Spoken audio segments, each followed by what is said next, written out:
Hello बच्चों, आपका हमारे चैनल हिंदी वाणी में स्वागत है। पिछले भाग में हमने पढ़ा था कक्षा 10वीं की पाठ्यपुस्तक क्षितिज का गद्य खंड का चौथा पाठ का नाम है मानवीय करुणा की दिव्य चमक। यह एक संस्मरण है। इस पाठ के माध्यम से लेखक Sarveshwar Dayal Saxena father Camille Bulcke को श्रद्धांजलि अर्पित करते हैं, उनके जीवन के बारे में याद करते हैं तथा उनके व्यवहार के बारे में विस्तार पूर्वक हमारे सामने बताते हैं। फादर बुल्के का जीवन हम भारतवासियों के लिए एक प्रेरणा स्रोत है। फादर बुल्के विदेशी होते हुए भी भारत की भाषा और भारत की संस्कृति से गहरे रूप से जुड़े हुए थे। उनका जन्म रेम्स चैपल बेल्जियम में हुआ था, लेकिन उन्होंने अपना कार्य क्षेत्र भारत को बनाया था। उन्होंने सदैव स्वयं को एक भारतीय कहा है, यानी वो मन से भारतीय थे। उन्होंने हिंदी को राष्ट्रभाषा बनाने के लिए बहुत योगदान दिया है। हम लोगों को फादर बुल्के के जीवन से यह संदेश लेना चाहिए कि हम एक विदेशी अनजान देश, अनजान लोगों और अनजान भाषा को अपना बना सकते हैं, तो हम अपने देश, अपने लोगों, अपनी भाषा को अपना क्यों नहीं बना सकते। यानी फादर बुल्के एक विदेशी थे, फिर भी उन्होंने हमारे देश की भाषा, संस्कृति तथा लोगों को अपना बना लिया। हमें अपने भारतीय होने पर गर्व होना चाहिए। अपने देश और उसकी राष्ट्रभाषा हिंदी के सम्मान की रक्षा के लिए हमें सदैव तत्पर रहना चाहिए। आज इस भाग में हम इस पाठ से लिए गए अभ्यास के प्रश्नोत्तर पढ़ेंगे। हमारा पहला प्रश्न है, फादर की उपस्थिति देवदार की छाया की जैसी क्यों लगती थी? उत्तर है, फादर की उपस्थिति देवदार की छाया जैसी इसलिए लगती थी क्योंकि वे हर उत्सव और संस्कार पर बड़े भाई और धर्मगुरु की तरह शुभाशीष देते थे। उनकी उपस्थिति में प्रत्येक कार्य शांति और सरलता से संपन्न होता था। लेखक के बच्चे के मुंह में अन्न का पहला दाना फादर बुल्के ने ही डाला था। उस क्षण उनकी नीली आंखों में जो ममता और प्यार तैर रहा था, उससे लेखक को फादर बुल्के की उपस्थिति देवदार की छाया जैसी लगती थी। कई बार ऐसा होता है कि हमें किसी बड़े व्यक्ति की या किसी ऐसे व्यक्ति के मार्गदर्शन की आवश्यकता होती है जो हमारे सामने अपने विचार प्रस्तुत कर सके, हमें सही राह दिखा सके। तो लेखक को फादर बुल्के के व्यक्तित्व में ऐसा ही एक व्यक्ति जिसे उन्होंने अपने बड़े भाई के समान माना है, उन्होंने लेखक को सदा सही राह दिखाई और उनका उचित मार्गदर्शन किया। इसलिए उन्होंने यह कहा है कि उन्हें फादर की जो उपस्थिति, यानी फादर कैसे लगते थे? देवदार की छाया के समान, ऐसा पेड़ जो सबको शीतलता प्रदान करता है। हमारा दूसरा प्रश्न है, फादर बुल्के भारतीय संस्कृति का अभिन्न अंग हैं। किस आधार पर ऐसा कहा गया है? जैसा कि हमने पाठ में पढ़ा कि father Camille Bulcke Ramskapelle Belgium के रहने वाले थे। उनका जन्म विदेश में हुआ था, लेकिन फिर भी उन्होंने अपना जो कार्य था वो सभी, और शिक्षा उन्होंने जो ग्रहण की थी वो सारी भारत में की थी। उन्होंने अपना शोध का जो विषय था वो राम की जो कथा है उसकी उत्पत्ति और विकास को ही अपनी शोध का विषय बनाया था। उत्तर है, लेखक ने फादर बुल्के को भारतीय संस्कृति का अभिन्न अंग बताया है।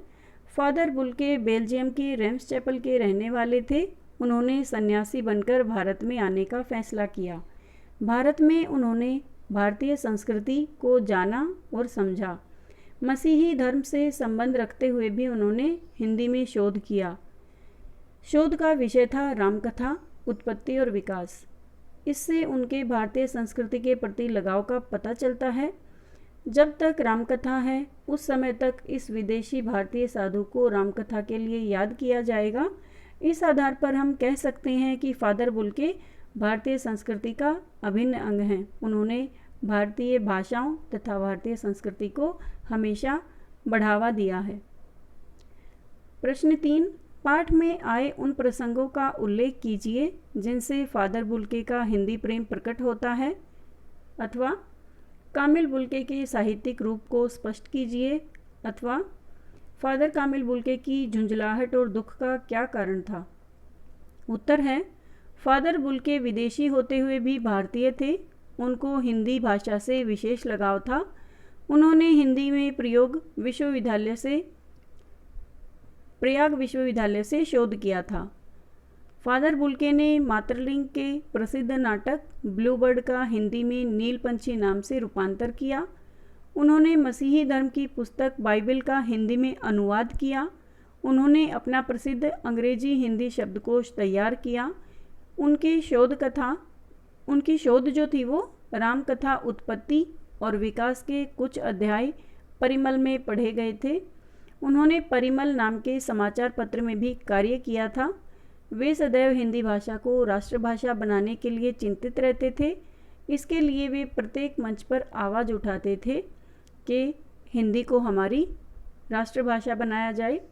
उन्होंने उन लोगों पर अपना गुस्सा प्रकट किया या उन्हें उन लोगों पर झुंझलाहट होती थी जो हिंदी जानते हुए भी हिंदी का प्रयोग नहीं करते थे।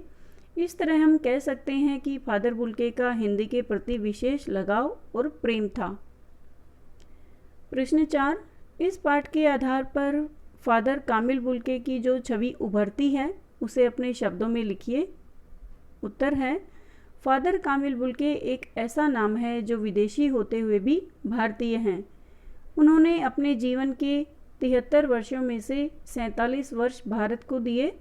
उन 47 वर्षों में उन्होंने भारत के प्रति, हिंदी के प्रति और यहाँ के साहित्य के प्रति विशेष निष्ठा दिखाई है। उनका व्यक्तित्व दूसरों को तपती धूप में शीतलता प्रदान करने वाला था। उन्होंने सदैव सबके लिए एक बड़े भाई की भूमिका निभाई। उनकी उपस्थिति में सभी कार्य बड़ी शांति और सरलता से संपन्न होते थे। उनका व्यक्तित्व संयम धारण किए हुए था, यानी वो कभी भी गुस्से में नहीं आते थे और कभी भी किसी ने उनको विचलित नहीं देखा था। वो हमेशा शांत रहते थे। किसी ने भी उन्हें कभी क्रोध में नहीं देखा था।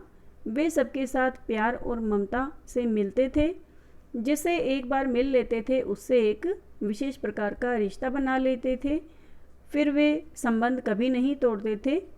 फादर अपने से संबंधित सभी लोगों के घर परिवार दुख तकलीफ़ों में सभी प्रकार की जानकारी रखते थे। दुख के समय उनके मुंह से निकले हुए 2 शब्द जीवन में नया जोश भर देते थे। यदि उनका कोई जानने वाला परेशानी में होता तो वो उन्हें इस प्रकार के शब्दों से सांत्वना देते थे जिससे उन्हें जीने की एक नई राह दिख जाती थी और उनके अंदर एक नया जोश भर जाता था। फादर बुल्के का व्यक्तित्व वास्तव में देवदार की छाया के समान था। उनसे संबंध बनाने के बाद आपको बड़े भाई के अपनत्व, ममता, प्यार और आशीर्वाद की कभी भी कमी नहीं होती थी। प्रश्न 5, लेखक ने फादर बुल्के को मानवीय करुणा की दिव्य चमक क्यों कहा? जैसा कि यह पाठ का नाम है कि लेखक ने इस प्रकार का यह नाम फादर बुल्के के लिए क्यों रखा। उत्तर है, फादर बुल्के का व्यक्तित्व सबसे अलग था।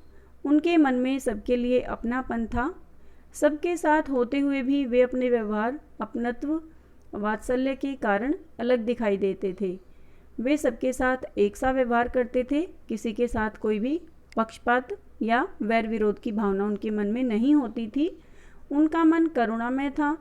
वे सब जान पहचान वालों के परिवारों के सुख दुख की पूरी जानकारी रखते थे। हर किसी के दुख में दुखी होना तथा सुख में खुशी अनुभव करना उनका स्वभाव था।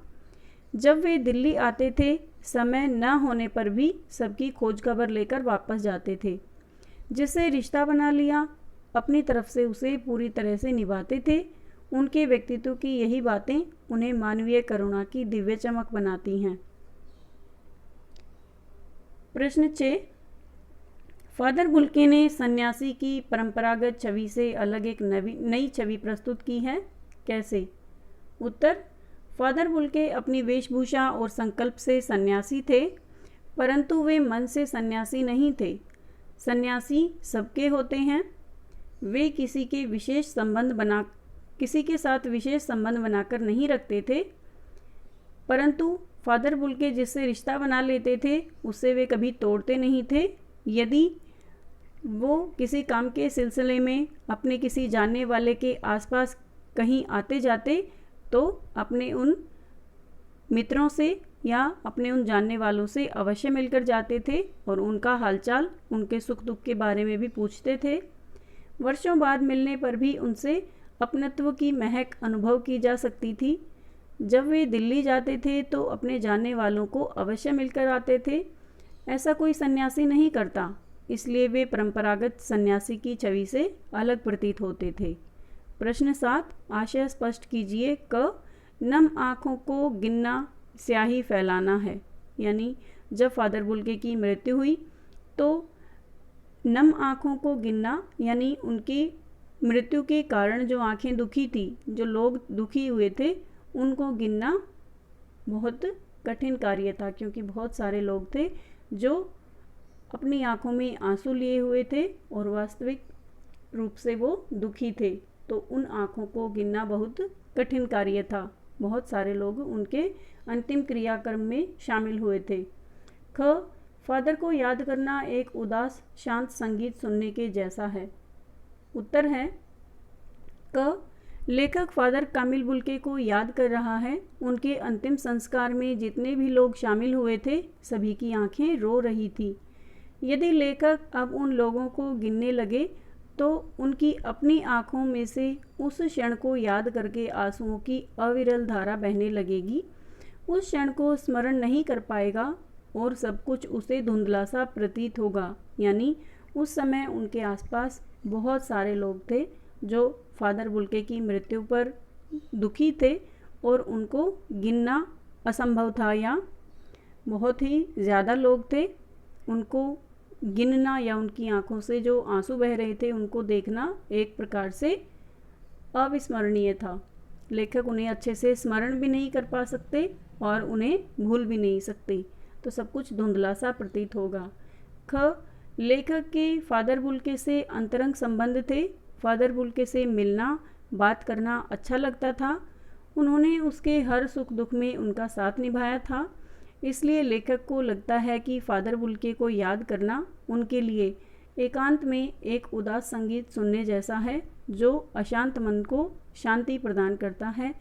फादर ने सदैव उनके अशांत मन को शांति प्रदान की थी तथा लेखक और जितने भी लोग फादर बुल्के को जानते थे सबके साथ सहानुभूतिपूर्वक, प्रेम पूर्वक और आत्मीयता पूर्वक अपना रिश्ता निभाया था और सबको मुसीबतों में, दुखों में एक नई राह दिखाई थी। सबके साथ उनका जो व्यवहार था वो सांत्वनापूर्ण, प्रेमपूर्ण और सहानुभूतिपूर्ण था, जिसके लिए फादर कामिल बुल्के को हमेशा याद किया जाएगा। उम्मीद है बच्चों आपको अभ्यास के ये प्रश्नोत्तर समझ में आ गए होंगे। आपको यह वीडियो कैसा लगा आप मुझे कमेंट करके बता सकते हैं, और यदि आपको यह वीडियो अच्छा लगा तो आप इसे अपने दोस्तों के साथ ज़रूर शेयर करें। धन्यवाद।